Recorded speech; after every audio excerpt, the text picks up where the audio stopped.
à tous, il est 23h et vous suivez RTI 1, le titre de ce journal. Le président de la République Alassane Ouattara s'est entretenu ce mardi 22 mars avec Albert Mabry-Touakeus, le président de l'UDPCI, un échange qui s'inscrit dans le cadre du renforcement de la cohésion sociale et de la paix dans notre pays. Kandia Camara a appelé les États membres de l'OCI à l'Union afin de faire face efficacement au terrorisme, un fléau mondial. La ministre des Affaires étrangères qui est à Islamabad a appelé les différents pays membres de l'organisation au renforcement des relations de coopération économique, commerciale, scientifique et technologique. Et puis nous irons au Burkina Faso où le procès des assassins présumés de Thomas Sankara a repris ce mardi 22 mars à Ouagadougou. Les avocats des accusés ont pris la parole pour leur plaidoirie après 3 semaines de silence.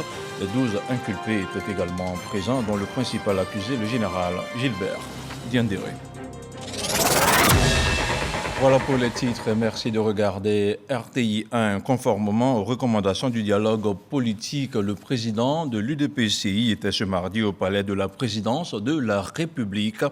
Albert Mabry-Touakeus a été reçu par le chef de l'État, le président Alassane Ouattara. Les échanges ont porté sur le renforcement de la paix et de la cohésion sociale. Le compte-rendu de Viviane Aïma. Dans le cadre de la décrispation de la vie sociopolitique nationale, le président de l'UDPCI, Albert Mabry-Touakeus, a été reçu ce mardi 22 mars pour un entretien au palais présidentiel par le président de la République, Alassane Ouattara. J'ai été heureux d'être reçu en audience par le président de la République ce jour. Je voudrais dire que dans l'élan de la fin de la dernière session du dialogue politique, des rencontres avaient été recommandées. Et évidemment, pour ce qui me concerne ce jour, c'était des retrouvailles avec le président de la République. Vous savez la qualité, la durée de ma collaboration avec le président de la République. Donc nous avons évoqué quelques souvenirs, mais pour l'essentiel, nous avons donc parlé de la Côte d'Ivoire, de la paix. Il m'a rappelé son attachement à la cohésion et à la paix et son souhait de voir qu'avec tous les acteurs politiques, ce chantier soit un chantier prioritaire pour l'ensemble des Ivoiriens. Je lui ai également dit tout mon intérêt.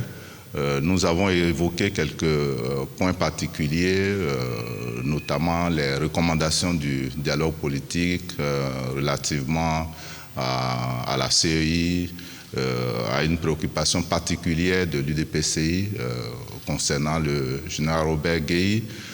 Nous avons également parlé de tout ce qui pourrait contribuer au développement local, puisque je suis certes chef de parti, mais également président de région. Donc, le président nous a conseillé aussi la cohésion entre les cadres de cette région afin que le développement soit possible. Nous avons donc eu des échanges fructueux, nous avons convenu de nous revoir et nous poursuivrons ces échanges-là pour la paix, pour la cohésion et pour la Côte d'Ivoire. Membre fondateur de la coalition politique RHDP créée le 18 mai 2005, le bureau politique de l'UDPCI a décidé son retrait du RHDP le 2 août 2020. Je vous le disais également en ouverture de cette édition, les États membres de l'Organisation de la coopération islamique sont en conclave au Pakistan. À Islamabad, la Côte d'Ivoire participe également à ces assises, les 48e du genre, avec la ministre des Affaires étrangères, Kandia Camara. Rappelons que l'OCI, c'est une union qui regroupe 57 pays représentant 70% de la richesse en pétrole et qui cumule 1,9 milliard d'habitants, soit 23% de la population mondiale. Ces pays membres de l'OCI, dont la Côte d'Ivoire, ont dégagé leur priorité en s'appuyant sur le thème central, les invitant à établir un partenariat pour l'unité, la solidarité, la justice et le développement de leur nation. Dans son adresse, la ministre Kandia Camara a appelé à une forte solidarité des États membres. Je vous propose de suivre un extrait de sa déclaration recueilli par Michel Digré. Nous voudrions souligner la nécessité pour les États membres de mettre l'accent sur la mise en œuvre des stratégies de partenariat économiques, commerciaux, scientifiques et technologiques intra-OCI. En effet, les défis auxquels fait face le monde musulman nous y invitent plus que jamais. Nous devons donc être à l'avant-garde de tous les combats, notamment contre les pandémies et le terrorisme. Nous devons faire davantage d'efforts pour l'unité, la justice, le progrès et le développement et porter de nouvelles solidarités et de nouvelles aspirations pour nos peuples, individuellement, mais surtout collectivement. À New York, le gouvernement de Côte d'Ivoire vient d'obtenir de l'ONU Femmes 33 milliards de francs CFA pour le financement du projet usine semi-industrielle de femmes de Côte d'Ivoire. La ministre de la Femme, de la Famille et de l'Enfant, Nasséné Touré, a multiplié également les rencontres avec les différents partenaires. On en parle avec Ami Sissoko. À New York, la ministre Nasséné Touré multiplie les rencontres en vue de renforcer les partenariats entre son ministère et les institutions des Nations Unies. Avec Sima Sami Baous, secrétaire générale adjointe de l'ONU et directrice exécutive d'ONU Femmes, il a été question du financement du projet IFAM, un programme pour l'alphabétisation numérique des femmes via le mobile. Autre financement évoqué, celui du projet usine semi-industrielle des femmes de Côte d'Ivoire, USIFEMC. Financement à hauteur de 33 milliards de francs CFA sur 5 ans, dont l'accord a été obtenu de Sima Sami Baous. Avec le directeur des programmes de l'UNICEF, Sanjay Wijesekera, les échanges ont porté entre autres sur l'appui technique et financier des services et structures de prévention des violences, exploitation et pratiques néfastes faites aux enfants, le renforcement des capacités des acteurs et des familles pour une meilleure connaissance des lois, des services et des procédures de protection des enfants. Le directeur des programmes de l'UNICEF a rassuré la ministre Nasséné Touré de l'examen diligent de ces requêtes afin de les soumettre aux différents partenaires de l'institution. À la mission permanente de Côte d'Ivoire à New York, la ministre Nasséné Touré s'est entretenue avec Maria José da Fonseca. La secrétaire d'État à l'égalité et l'inclusion de la République du Timor oriental en Asie du Sud-Est est venue solliciter le soutien du gouvernement ivoirien à la candidature de son pays au Conseil des droits de l'homme des Nations Unies pour la période 2024-2026. Outre ces audiences, la ministre de la Femme, de la Famille et de l'Enfant a pris part à l'événement virtuel parallèle à la CSW66 organisé par l'Association internationale des femmes pour la paix. C'était autour du thème « Renforcer la voix collective des hommes, leadership et prise de décision, éducation à la paix pour l'autonomisation des femmes ». L'événement virtuel a enregistré la participation en ligne de plus de 350 délégations à travers le monde. Autre titre de ce journal, le principal événement international sur les questions d'eau douce se tient à Dakar, au Sénégal. Ce rendez-vous, le 9e du genre, réunit des décideurs politiques, institutionnels et économiques. Ces derniers vont mener des réflexions sur la préservation des ressources en eau dans le monde entier. La Côte d'Ivoire, qui participe à ce rendez-vous mondial, y est représentée par le ministre de l'Hydraulique, Laurent Tchagba. On retrouve notre envoyé spécial à Dakar, Moussa Konaté. 9e Forum mondial de l'eau à Dakar, au Sénégal. Une rencontre internationale pour approfondir les réflexions sur la problématique de l'eau dans le monde. Thème de cette édition 2022, la sécurité de l'eau pour la paix et le développement. Alors, mesdames et messieurs, à l'occasion de ce forum, disons, écrivons nous-mêmes le futur de l'eau. Reprenons la maîtrise du cycle de l'eau, car nous sommes rassemblés ici, ne voulant qu'une chose, j'en suis certain, que l'eau, la nature et l'homme redeviennent d'inséparables amis. Gagner la bataille de la sécurité de l'eau grâce à un engagement collectif, décideurs politiques, organisations internationales, institutions financières, tous donnent de la voix pour la préservation des ressources en eau. 2,1 milliards de personnes sont contraintes de consommer de l'eau polluée et 80% des eaux sont rejetées dans la nature sans aucun traitement, mettant en péril la santé et la vie de 4,5 milliards d'individus. 90% des 1000 catastrophes naturelles les plus dévastatrices depuis 1990 sont liées à l'eau. Tout laisse croire que si rien n'est fait, la situation ira de mal en pire. La Côte d'Ivoire est présente à ce rendez-vous mondial de l'eau. La délégation ivoirienne, composée de représentants des ministères en charge des eaux et forêts, de l'assainissement et de l'environnement, est conduite par Laurent Tchagba, le ministre de l'Hydraulique. C'est vraiment un forum d'échange et c'est un enjeu important parce que l'eau qui est source de vie, si on ne prend pas des dispositions, va manquer. Et en ce moment, la vie n'existera plus. Donc c'est un enjeu pour nous de venir s'instruire, récupérer des expériences pour aller travailler sur le terrain.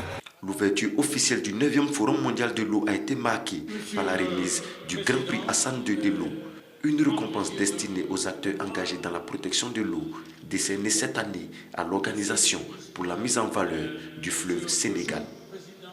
On continue à parler de l'eau. De 2011 à 2018, la consommation en eau potable a presque doublé dans notre pays. De 350 000 mètres cubes jour, elle est passée à 640 000 grâce au projet Eau pour tous du gouvernement, une ressource désormais à profusion dans tous les ménages, mais qui est de plus en plus gaspillée par la population. Et dans le viseur des autorités, les lavages auto classiques, réputés pour leur grande consommation en eau. Le constat de Jean-Marc Djadji.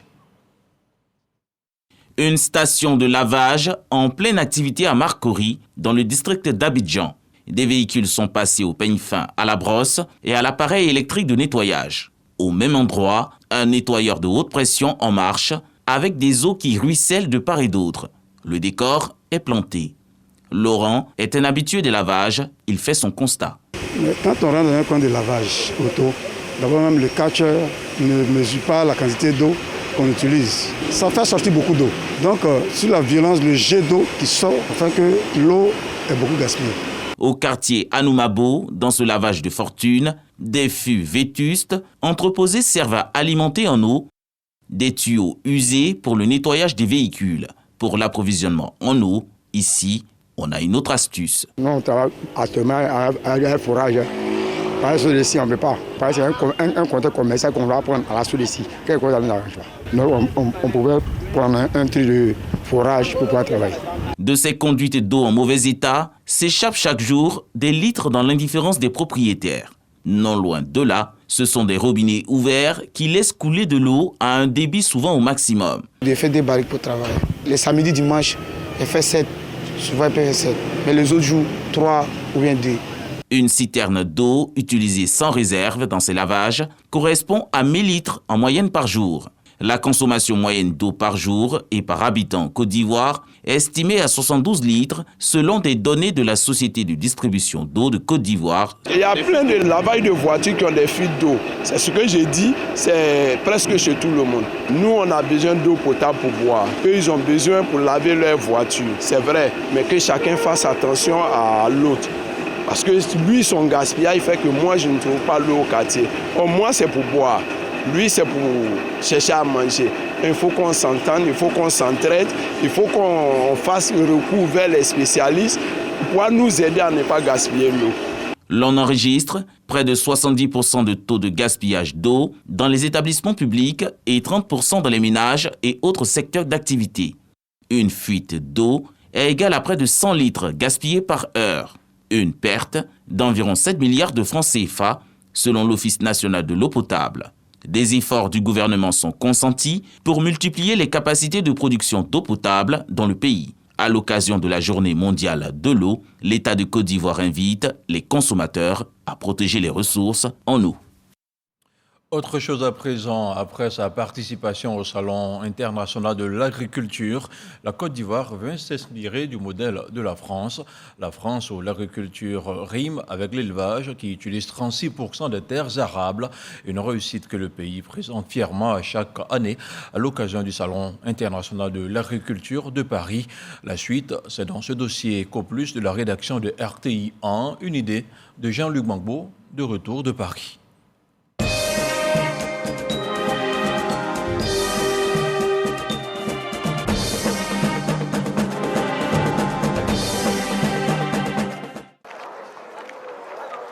Des animaux à admirer, des produits à savourer, des éleveurs et producteurs à rencontrer. La 58e édition du Salon international de l'agriculture de Paris n'aura pas dérogé à la règle. Le parc des expositions, à la porte de Versailles, a été la plus grande ferme de France pendant une dizaine de jours. L'élevage et ses dérivés, les principales attractions. Comme Neige, l'égérie du salon. Cette vache de la race Abondance et son éleveur ont été la star et le visage du salon de l'agriculture. Les races sont choisies par le salon. Chaque année, il y a une nouvelle race qui est choisie. Ensuite, la race choisit un éleveur. Comme c'est le cas depuis plusieurs éditions, c'est l'élevage qui est mis en avant au cours de cet événement. En étant vache égérie du salon, je suis aussi le porte-parole de tous les agriculteurs de la France. Cette représentativité de l'élevage au Salon de l'agriculture de Paris témoigne de la place qu'occupe ce secteur dans le pays. Avec 146 000 km², les terres dédiées à l'élevage bovin, ovin et caprin représentent près de la moitié de la surface agricole nationale. La France détient ainsi le premier cheptel de l'Union européenne. Un succès derrière lequel se cache une histoire et une volonté politique. L'industrialisation dans les années 50, 60, 70, 80 a été un problème pour nos races. Parce qu'on a tous voulu aller sur des races faciles à adapter, qu'on pouvait concentrer, qui avaient plus de marketing. Et on a négligé un petit peu, on a laissé tomber certaines races petites qui étaient bien adaptées à certains écosystèmes. Et a été mis en place par le ministère de l'Agriculture dans les années 80 un programme de sauvegarde des petites races qui existe toujours. Ce qui fait qu'aujourd'hui, on a sauvegardé presque une quinzaine de petites races françaises et on a fait la même chose dans les chèvres et on fait la même chose dans le mouton. Entre autres races bovines qui font aujourd'hui le succès de l'élevage français, Holstein, Aubrac, Limousine, Abondance, Montbéliarde et surtout Charolaise, omniprésente au Salon de Paris. C'est la première race en France et dans le monde. C'est une race à viande très rustique qui s'adapte partout dans les pays chauds et les pays froids. En France, l'échelle des fermes est plus familiale. L'agriculture reste en grande partie un métier qui se transmet de père en fils. Mais aujourd'hui, on retrouve de plus en plus de femmes chefs d'exploitation, comme Lise Chastain, gérante d'une exploitation d'une soixantaine de vaches au Aubrac. On peut mettre longtemps pour mettre au point un troupeau avec une génétique assez lissée, on va dire, mais il faut bien compter entre 5 et 10 ans. Ça peut monter vite quand on fait les bons choix. Célia Bonabri, elle, participe à son premier salon avec Olympique, un taureau reproducteur charolais d'une tonne et demie. C'est ce qui me tient à cœur, le travail de la terre, faire pousser du blé, nourrir des animaux, les faire vivre. On est agriculteur donc on a 90 vaches de cette race charolaise à la maison et aussi 90 vaches pour la production laitière. Le métier d'éleveur se féminise et s'ouvre à de nouveaux publics. Il évolue rapidement avec l'utilisation de nouvelles technologies que les lycées agricoles se chargent d'inculquer aux plus jeunes. La formation constitue en effet un des secrets de la réussite de l'élevage en France.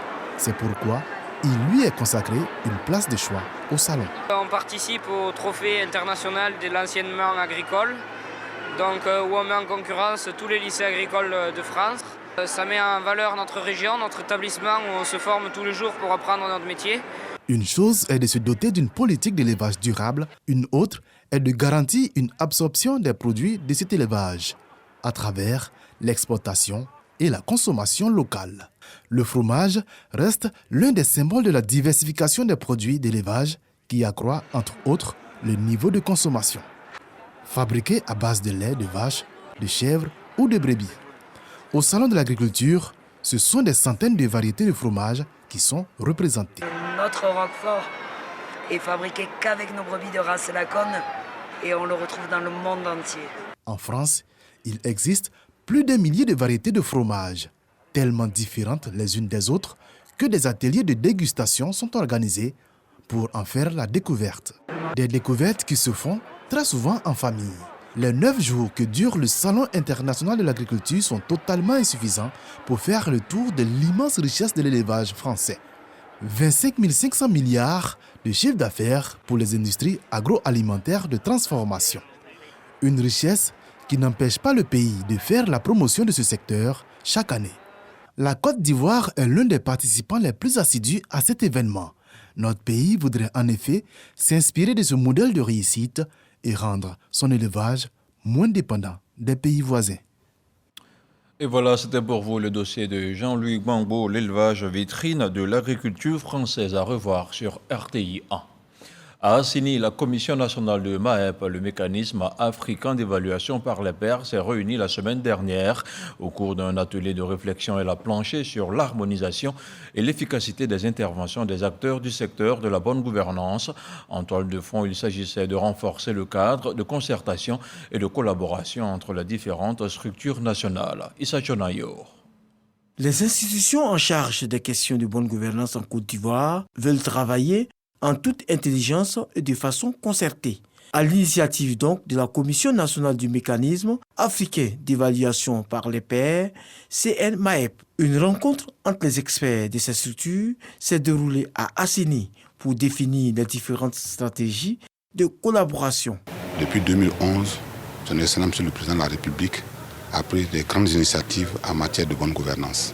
Ces initiatives ont fait qu'aujourd'hui, nous avons plusieurs structures qui travaillent sur la question.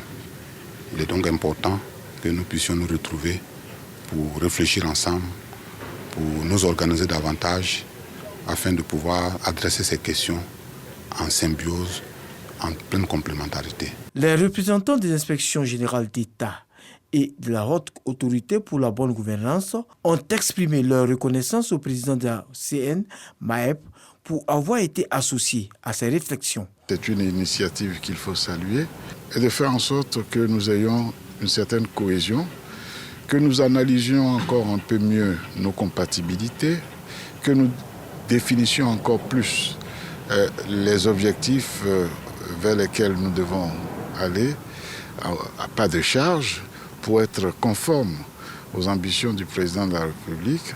Ça va permettre de s'asseoir, d'organiser l'écosystème pour qu'on soit plus efficace à travers les moyens humains, matériels et financiers qui sont à notre disposition. Et aussi devenir un modèle duquel les gens pourraient venir s'inspirer. Au terme des 5 jours de travaux, les experts des structures de bonne gouvernance ont pris l'engagement de mutualiser leurs efforts pour une bonne gestion des affaires publiques en Côte d'Ivoire. On parle maintenant de santé avec le point de la situation de la Covid-19.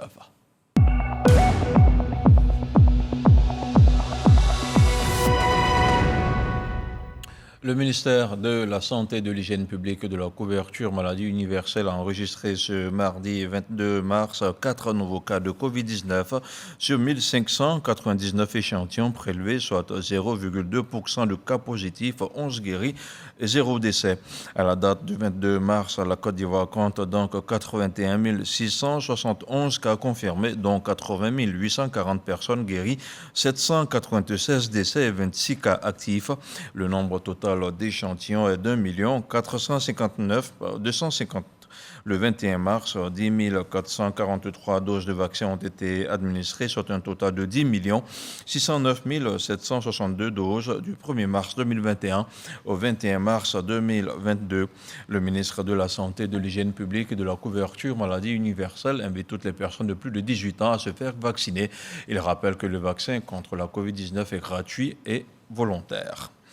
Covid-19, toujours, l'Union africaine a lancé ce mardi à Abidjan un régime d'indemnisation des personnes vaccinées ayant des effets secondaires. Le régime dénommé AVAT permettra de soutenir l'administration à grande échelle du vaccin de la Covid-19 en Afrique. 41 pays d'Afrique et des Caraïbes sont concernés et les autres sont exhortés à y adhérer. L'initiative est soutenue par la Banque africaine d'import-export et la Commission économique des Nations unies pour l'Afrique. Je vous donne à présent lecture de ce communiqué du ministère de l'Éducation nationale et de l'alphabétisation. Le ministère de l'Éducation nationale et de l'alphabétisation, MENA, porte à la connaissance des populations que l'opération d'établissement d'actes de naissance aux élèves de CM2 qui n'en disposent pas a démarré depuis le lundi 21 mars 2022 dans les écoles primaires publiques sur toute l'étendue du territoire national. À cet effet, les parents des 69 523 élèves concernés sont priés de se rendre dans les écoles de leurs enfants pour leurs formalités au plus tard le vendredi 8 avril 2022, délai de rigueur. À l'issue de cette opération exceptionnelle, les élèves sans extrait d'acte de naissance ne pourront pas être candidats pour la saison 2022 de l'examen du CEPE, signé le directeur de cabinet Mamadou Binaté. On parle maintenant de cet atelier sur le renforcement de l'inclusion des personnes en situation de handicap dans les processus électoraux en Côte d'Ivoire. L'initiative est de la CEI. Avec l'appui du PNUD, l'institution entend mener des réflexions approfondies sur le sujet. Plus de détails avec Sidonie Davila. Ils sont souvent frustrés de ne pouvoir exercer leur droit de vote dans des conditions aisées. Handicapés moteurs, visuels, auditifs et autres. Les personnes en situation de handicap dans leur ensemble disent rencontrer des problèmes multiples. Notamment l'accessibilité des lieux de vote, le vote des personnes handicapés non-voyants qui se font assister à chaque fois le matériel adapté au vote des personnes handicapées. Pour une meilleure prise en compte de leurs difficultés, des réflexions sont menées sur le renforcement de l'inclusion des personnes en situation de handicap dans les processus électoraux en Côte d'Ivoire. Personnellement, il y a quelques années en arrière, j'ai dû bloquer un bureau de vote parce qu'il m'avait été impossible d'avoir accès à l'isoloir parce que je suis personne en situation de handicap visuel. Et on m'a dit que le vote étant secret, je ne pouvais pas y accéder avec quelqu'un de mon choix. Et donc je me sens vraiment satisfaite qu'on ait été entendu et que notre droit de personnes citoyennes aussi soit pris en compte. Une joie que partage la tutelle. Le ministre Adama Kamara incite les associations des handicapés à parler d'une seule voix. Si vous êtes unis, vous serez forts. En initiant cette rencontre, vous facilitez ainsi l'accès de façon concrète des personnes handicapées au processus électoral, faisant montre de votre intérêt de les voir jouir de leurs droits en tant que citoyens aptes à contribuer au développement de notre pays. À travers cet atelier qu'elle organise avec le soutien du PNUD, la Commission électorale indépendante CEI s'engage à promouvoir la participation inclusive des personnes handicapées aux processus électoraux. Venons nous asseoir. Expliquez-nous ce qui est votre problème. Et ensemble, nous allons en tenir compte pour ce qui est faisable. Nous allons voir ce qui est à prendre en compte pour faire des propositions au gouvernement en matière électorale vous concernant, et puis ensuite examiner les modalités pratiques d'exécution de ce que vous souhaitez. Selon l'Institut national de la statistique, on estime en 2020 à 457 422 les personnes en situation de handicap en âge de voter. Autre sujet à présent, plusieurs responsables communautaires ont été conviés à un dialogue sur la cohésion nationale. Une rencontre qui s'est également tenue avec les populations et qui bénéficie du soutien du Centre suisse pour le dialogue humanitaire. Abou Sanogo. Dialogue intercommunautaire, outil de renforcement de la réconciliation, de la cohésion nationale et de la paix. Thème de l'atelier de réflexion stratégique qui s'est tenu à Grand Bassam. 3 jours durant, les participants ont débattu sur les enjeux liés à la réconciliation et à la cohésion nationale en Côte d'Ivoire. Il s'est agi de façon spécifique d'identifier les défis liés au dialogue communautaire, à la paix, à la réconciliation et à la cohésion nationale. Et cette rencontre, organisée par le ministère de la Réconciliation et de la Cohésion nationale, a bénéficié de l'appui du Centre suisse pour le dialogue humanitaire. Ce que nous avons appris, c'est que notre méthodologie de prévention et de gestion des conflits locaux que nous avons développée au Sahel et ailleurs en Afrique francophone pourrait être profitable ici en Côte d'Ivoire, et nous nous réjouissons de réfléchir avec monsieur le ministre sur les suites d'une collaboration pour œuvrer à la paix en Côte d'Ivoire ensemble. Il faut donc un temps pour réfléchir, mais il y a aussi un temps pour agir. Nous avons réfléchi, on a identifié les éléments sur lesquels on va travailler. Maintenant, nous allons passer au deuxième temps, le temps de l'action. parce que la Côte d'Ivoire a beaucoup de défis pour lesquels il y a peu de temps à perdre. Les participants à cet atelier étaient constitués essentiellement du corps préfectoral, de la société civile, de la chefferie traditionnelle, des jeunes, des femmes, des mouvements associatifs et des guides religieux.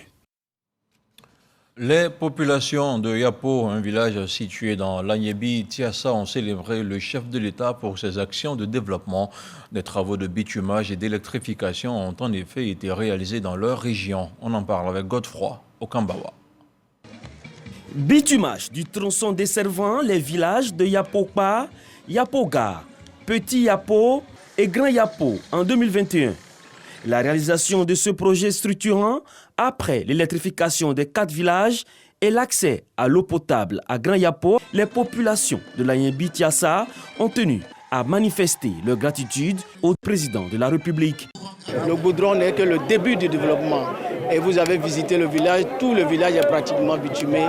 Et nous disons encore merci au président de la République pour cela. Les populations de Yapopa, Yapoga et Petit Yapo attendent patiemment l'eau courante. Les travaux de canalisation sont en cours, ce qui annonce plusieurs autres réalisations dans toute la région de l'Agnébi Tiassa. La région de l'Agnébi Tiassa a compris que le chef de l'État fait un bon travail à la tête du pays et que eux qui se croyaient oubliés, ils sont dans le cœur et la préoccupation du chef de l'État. Ils ont égrené toutes les réalisations de cette localité, mais je pense que c'est un peu partout, que ce soit ici, dans les autres cantons, on bénéficie vraiment d'importants investissements. Ils veulent sceller un nouveau mariage avec le chef de l'État et se mettre à sa disposition. Apporter l'eau potable et l'électricité à tous les villages de plus de 500 âmes, telle est l'ambition du chef de l'État. Les populations l'ont si bien compris qu'elles ont décidé d'accompagner le président Alassane Ouattara et son gouvernement dans ce vaste projet de développement de la Côte d'Ivoire. Et on termine à ce journal hors de chez nous avec le procès des assassins présumés de Thomas Sankara qui a repris ce mardi matin à Ouagadougou. Les avocats des accusés ont pris la parole pour leur plaidoirie après 3 semaines d'interruption. Les 12 inculpés étaient également présents, dont le principal accusé, le général Gilbert Diendéré, qui s'est installé devant les juges aux côtés de ses co-accusés. Les plaidoiries ont commencé avec les avocats des médecins accusés d'avoir donné un faux certificat de décès sur les causes de la mort de Thomas Sankara et se poursuivront toute la semaine jusqu'à vendredi prochain. Ce journal est terminé. Merci de nous avoir suivis. Je vous souhaite une agréable soirée sur RTI 1. Bonsoir.